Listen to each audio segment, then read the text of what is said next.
tym chwale zdomi się, że powinny mieć inny plac, a nie sam unos jeszcze w tym placu naszym heimatowym, kiedy wyzwolenie nie kojarzy nam się w ogóle z wyzwoleniem na Śląską.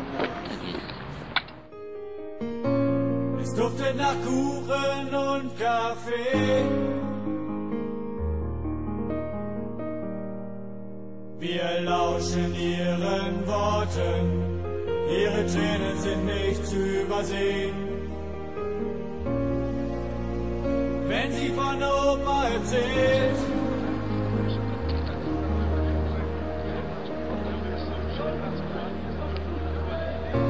sie alle gingen damals einen schweren Gang. Und ich schaue auf die Bilder an Omas Wand. Opa, ich vermisse dich und ich glaube fest daran, egal was man auch erzählt, du warst ein guter Mann.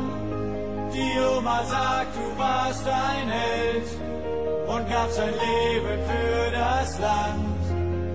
Ihre Tränen lügen nicht und zu gern hätte ich dich gekannt.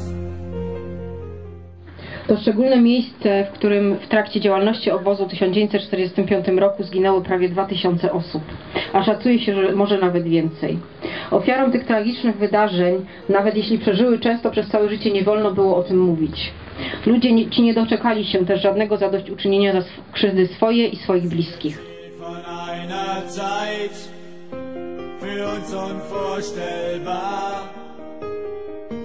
Geprägt von Tränen, Glück und Leid.